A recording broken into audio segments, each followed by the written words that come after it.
اب ایک خالی کا معنی سمجھ میں آیا؟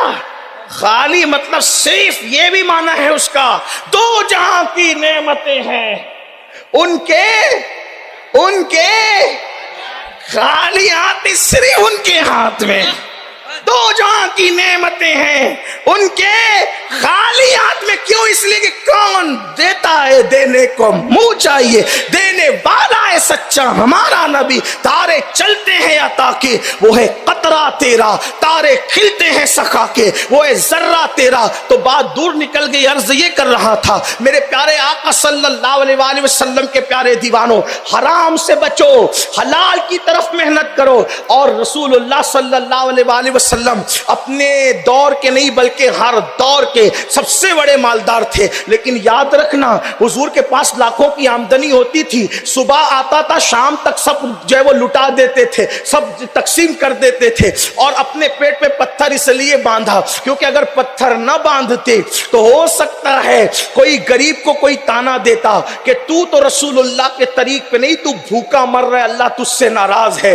کیونکہ تیرے پیٹ پہ پتھر ہے، تو فاقہ کر رہا ہے، تیرے بدن پہ پیون والا کپڑا ہے۔ وہ تو رسول اللہ امیروں کے بھی نبی تھے، غریبوں کے بھی تھے، پیٹ پہ پتھر باندھ کے پیون کا لباس اس لیے پہنا تاکہ ہماری غربت پر سنت کا پردہ ڈال دے، اور ہمیں کوئی پیون کے لباس یا پھٹے لباس میں دیکھے تو غربت کا تانا نہ دے، بلکہ کہے دیکھو دیکھو 14 صدیوں کے بعد بھی نبی کا کتنا وفادار ہے کہ دنیا کہاں جا رہی ہے، یہ پیون کے لباس کی سنت پر عمل کر رہا ہے۔ بولو یہ لوگ کہیں دیکھو دنیا کہاں جا رہی ہے، فاقے کی سنت پہ عمل کر رہا ہے۔ لیکن چونکہ وہ امیروں کے بھی نبی تھے، ایسا نہیں کہ صرف غریبوں کو اپنایا، امیروں کو بھی اپنایا۔ ایسا نہ ہو کہ کوئی جلسے میں قیمتی لباس پہن کے آئے تو کوئی کنکھیوں سے اشارہ کر کے کہے دیکھو کتنا بڑا فرعون آ گیا، نمرود کا متوالا آ گیا، قیمتی کپڑے پہن کے آیا۔ حضور نے قیمتی نہیں پہنے تو حضور علیہ السلام نے ملک کے شام سے بھی منگا کر پہنے شامی جبے۔ صلاۃ و تسلیم کے پیارے دیوانوں، عرض یہ کر رہا تھا حرام لقمے کی طرف نہ جاؤ، اولاد نافرمان ہوگی۔ ماں اور بہنوں سے کہتا ہوں اپنی خواہشات کو کنٹرول کرو، کوئی ضروری نہیں ہے میری بہنوں زیورات میں لدی رہو۔ یاد رکھنا زیور کی کوئی حیثیت نہیں ہے، اصل حیثیت حیا کی ہے، اصل حیثیت تقوی کی ہے، اصل حیثیت پرہیزگاری کی ہے۔ اللہ اکبر۔ اور مردوں سے کہتا ہوں میرے بھائیوں، دوستوں کے پاس اگر کوئی قیمتی موبائل دیکھو، کوئی ضروری نہیں کہ اس کو دیکھ کے ہم بھی خریدیں، جتنی چادر ہے اتنا ہی پیر پھیلاؤ، بلکہ ترقی کے معاملے میں اپنے نیچے والے کو دیکھو، اپنے اوپر والے کو مت دیکھو۔ خواہشات بڑھتی ہے، حرام کام کا جذبہ بڑھتا ہے، پھر آدمی جھوٹ بول کے بھی کماتا ہے، چوری کر کے بھی کماتا ہے، ڈکیتی کر کے بھی کماتا ہے۔ اور یہ بھی یاد رکھنا جب پیٹ میں حرام جائے گا نا تو نماز میں لذت نہیں آئے گی، نماز میں لطف نہیں آئے گا، دعاؤں میں تاثیر نہیں ہوگی، آنکھوں میں چمک نہیں ہوگی۔ لوگ کہتے ہیں، بہت لوگ ہم سے کہتے ہیں حضرت مجھے رونا نہیں آتا اللہ کے لیے، مکے میں بھی رونا نہیں آیا، مدینہ منورہ میں بھی رونا نہیں آیا۔ کیوں نہیں آیا یہ تو اللہ جانے، لیکن اتنا ضرور ہے ہم نے اپنے بزرگوں سے سنا جس کا پیٹ میں حرام ہوتا ہے اس کا دل سخت ہو جاتا ہے، اور جس کا دل سخت ہو جاتا ہے اس کے دل پر اللہ اکبر نصیحت کی باتیں اثر نہیں کرتی، پھر اس کو اللہ کے لیے رونا نہیں آتا، اس کو اللہ کی خشیت میں رونا نہیں آتا، اس کو رسول اللہ کی محبت میں رونا نہیں آتا۔ کسی نے ایک مرتبہ امام غزالی سے پوچھا کہ رونا کیوں نہیں آتا؟ فرمایا دلوں کی سختی کی وجہ سے۔ فرمایا اگر رونے کی کوشش کرے پھر بھی رونا نہ آئے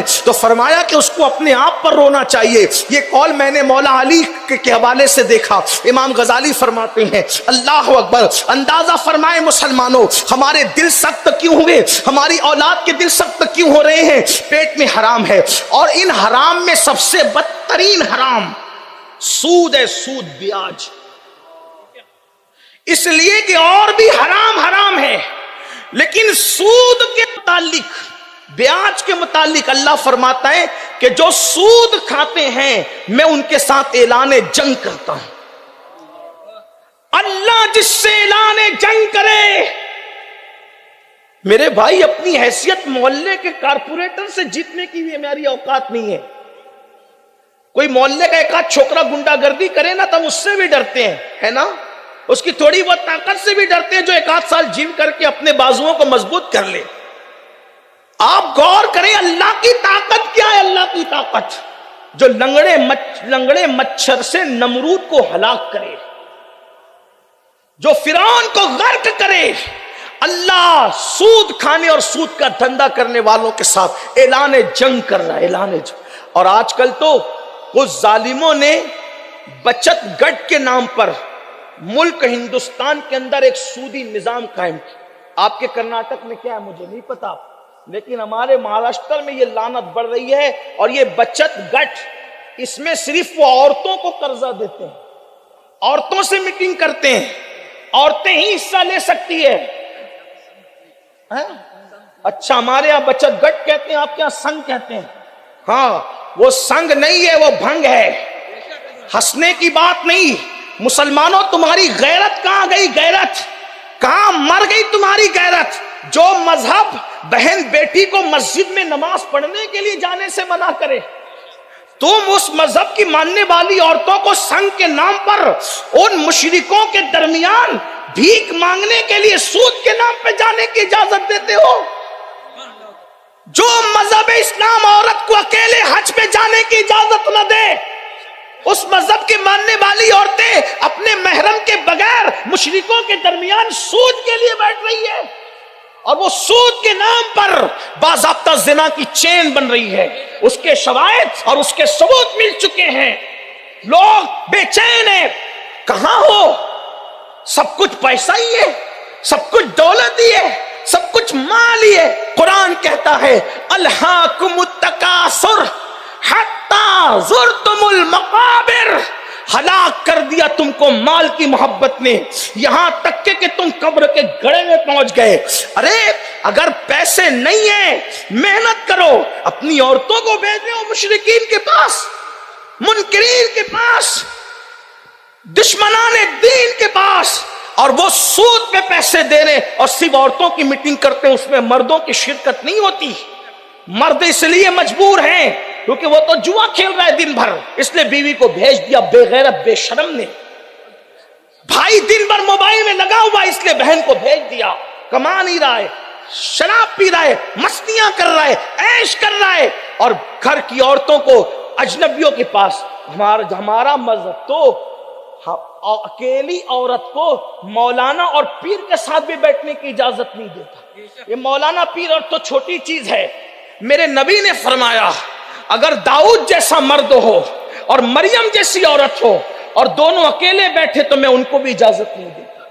اس روایت کو ابن الجوزی نے اپنی کتاب میں لکھا. حالانکہ نہ داؤد علیہ السلام نہ مریم کے ساتھ بیٹھیں گے اور نہ ایسا کوئی ہوگا، لیکن یہ سمجھانے کے لیے بات کہی جاتی ہے. داؤد جیسا مرد ہو اور مریم جیسی عورت، جس خاتون کو کی طہارت قرآن بیان کر رہا وہ مریم سلام اللہ علیہا، اور داؤد معصوم ہے. حضرت داؤد علیہ السلام اللہ کے پیغمبر ہے، معصوم ہے.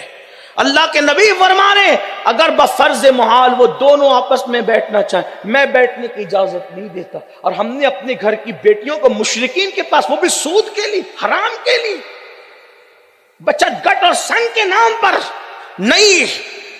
اپنی غیرت کو زندہ کرو، محنت کرو، کاوشیں کرو، حرام پر نہیں. اور سود کیا ہے؟ اللہ کے رسول علیہ السلام فرماتے ہیں جس نے سود کا ایک لقمہ کھایا گویا اس نے اپنی ماں کے ساتھ 36 مرتبہ زنا کیا. کہاں ہے غیرت؟ توبہ کرو، توبہ کے دروازے کھلے ہوئے ہیں. So guys, I hope آپ کو ویڈیو پسند آئی ہوگی. تو گائز یدی آپ کو ویڈیو پسند آئی ہو تو ویڈیو کو لائک کریں اور اپنے دوستوں کے ساتھ شیئر ضرور کریں. اور اگر ابھی تک آپ نے چینل کو سبسکرائب نہیں کیا ہے تو چینل کو سبسکرائب کر دیں تاکہ جب بھی ہم کوئی نئی ویڈیو اپلوڈ کریں تو اس کا نوٹیفیکیشن سب سے پہلے آپ کے پاس پہنچے.